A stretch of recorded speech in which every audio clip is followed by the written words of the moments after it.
Hey, girl, you know I'm just okay. So we're back with another video. Today I'm making some Spanish rice. Well, call it what you will, but you know I'm not authentically Spanish, not 100% probably. Who knows? But I'm gonna make some rice, and here's what you'll need: 4 cups of water, 2 cups of rice.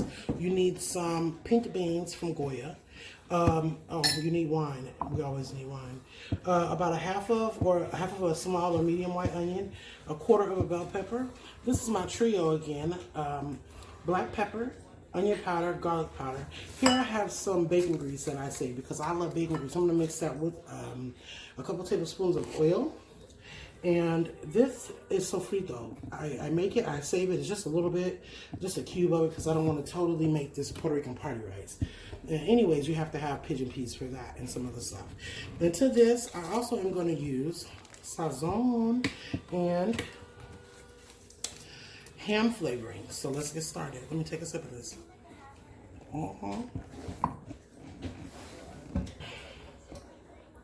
So I have my hot skillet here. I'm going to turn that on.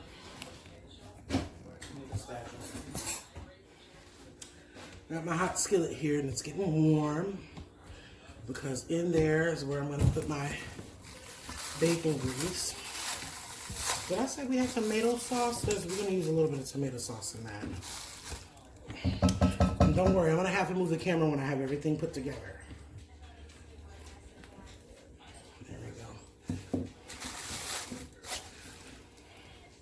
Now you can rinse off your rice. I do sometimes, but I'm not going to rinse it off this time because when I make certain rices, I like a little bit of sticky. Please get out of here. Go on. I like it a little bit sticky, but if you don't want that a little loose, you know what? I am going to rinse it off one time. It feels a little starchy.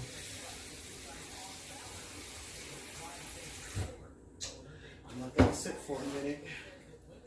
I need a rinse. I don't usually, well, I do rinse it off, but not too much. Okay, so in this dish we have right here in the skillet, we're going to take all the vegetables that I cut up. Let's move that. And put these in the skillet. Let me tell you, I cut the bell pepper up, Mark, with the paper on it, the sticker. I forgot to take it off. Oh, well, I've done that before. I mean, I rinsed it with the pepper yesterday with the sticker on it and everything. Okay. And once I get everything in here the way it's supposed to be, and to that I'm going to add the sofrito cube. If you want a recipe for that, let me know.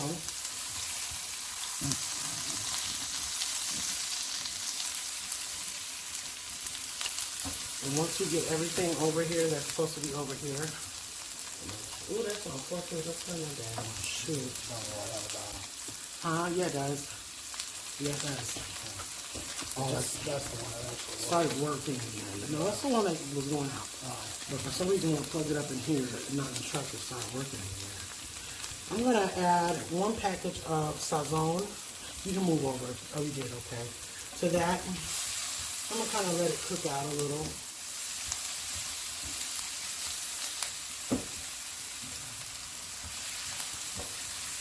Let me tell you, this is so good. It's like our favorite. And, you know, y'all, I was explaining to my husband yesterday the origin of why people of color love rice so much. And I didn't get to explain it fully because I made liver and mashed potatoes. And I will have a video, but my husband decided to switch gadgets and I'm having these sounds. So if you want a video for liver and mashed potatoes and rice, let me know and I can do that too. And let's put that on keep warm because that is, you're right, it might not have a dial. Sometimes it works and sometimes it don't. Yeah, right. The last time I used it, it didn't work. The time before that, it worked. Okay, so that's what we're doing right there. And I'm going to add just a little bit of the tomato sauce, about half of it. Because you want this stuff to be able to come together. It just melt together. Yeah, and then my rice soaking in water, which I wasn't going to do, but I am going to do. I'm going to be right back.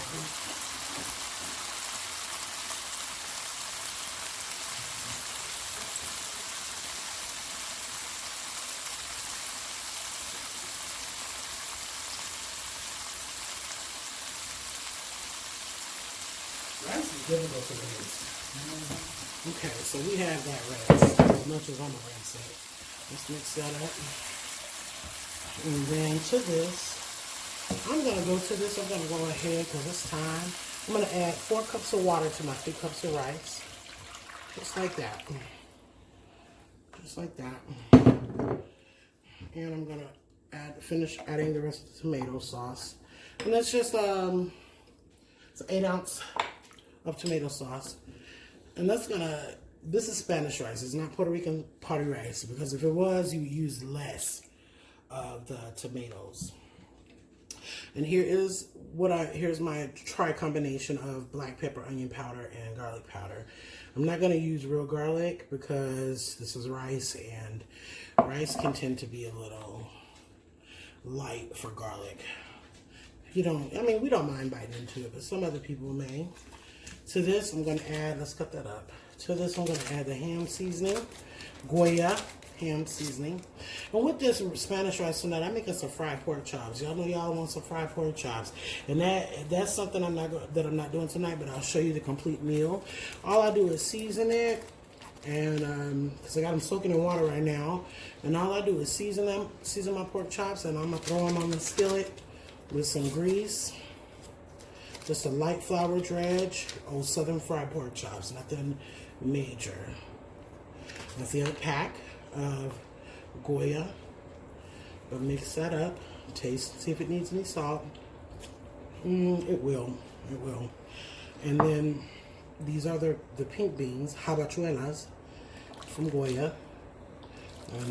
They're already cooked, but that's my little doggy, because if you can see her. She can. Okay. You can hear them though, right? I'm sure. Yeah. A little click, click, click of the paws. Get out of my kitchen. Get out. And you're going to bring this to a boil before you add the rice. And if you're going to add any salt, you want to add it now. And I'm not going to add much. I'm going to add that's roughly a half a tablespoon, or about a half tablespoon, 3/4 of a tablespoon. You just want to kind of do it to taste, because that rice is going to expand.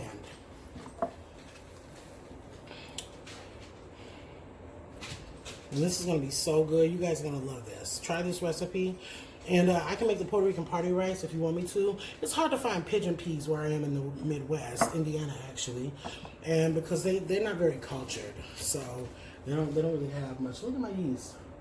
Oh yeah. Yes, honey. Yes. Cinnamon roll. I ain't gonna eat but a piece of one to be happy. And like I said, don't forget your red wine. I might be alcoholic. I might be alcoholic. And you want to bring this to a boil. And once this comes to a boil, you're going to add your rice. And once it looks like all the water is absorbed out of it into the rice, then you want to cut it off and let it rest for about 20 minutes and let it cook the rest of the way. If you like yours with a crust on the bottom, which I do, but since I'm not doing it in my cast iron skillet, I'm not looking for one. So, but if I get one on here, that's even better. That is so good. Let me taste. I love me some good old Spanish rice. I'm gonna add a little more salt. We like salt too, y'all. If you want to add some red pepper flakes for a little spice, you can. When I lived in New York, I used to live in Harlem. I used to live in the Bronx, and I lived in Upper Manhattan. And I'm gonna tell you what, that's the most cultured place I've ever been. It has the best tasting food ever. And I've always been cultured because I grew up in Los Angeles and I was born in Chicago. So I came, we come from a cultured clan. So we come from a place with a lot of flavor anyway. So we're gonna bring this to a boil. We're waiting on it to come to at least a smoke. This is a slow smoke, ain't it? But it's rolling. When it starts rolling, it rolls. You see it? Of course, if you don't have a skillet you can use, or an eye or something, you can just use your stove. I'm just using this because it's very hard for my husband to move around for whatever reason. So this is boiling. It's starting to roll. So I'm going to put this in.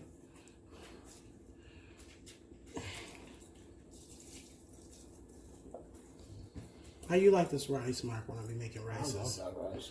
I know this isn't a Puerto Rican part of This rice and the yellow rice that you do with the saffron and the salmon. Yeah, that's my favorite. the saffron kind of comes in the bag on that one, but Yeah. this one you have to kind of put it together, and let's just stir it up and let it integrate with the beans. I'll let that come to a boil, and put the lid over it. And let this boil. And when this is done, we're going to come back when this is done. Like I said, when the rice is fully absorbed, all the moisture in the pot, because there's 2 cups there, and it will fully absorb.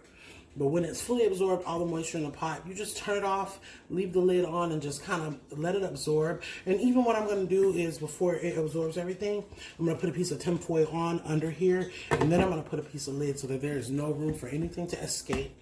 And the rice is nice and moist and fluffy and sticky a little bit even, and good. So we'll be back when this is done. This is it, y'all. This is the Spanish rice with the pork chops, all done. I forgot to tell you, when you add the beans, this is going to be a little sticky, but when it dries, when it sets, it will unstick. It will become a little more loose, but I did probably add a little bit too much tomato paste, but we love it all the same. So we're going to have Mark taste, and this is the brown that I was talking about too. You see that? I love that. That's what I live for when I make this rice, is the brown bottom. So I'm going to have Mark taste this for y'all, because he's a taster, as usual. And I'm going to check my pork chops. Here, I'm going to cut you a piece so you don't have to hurry, so you can hurry up. I'm hungry. There's a nice fork ready for you. All right.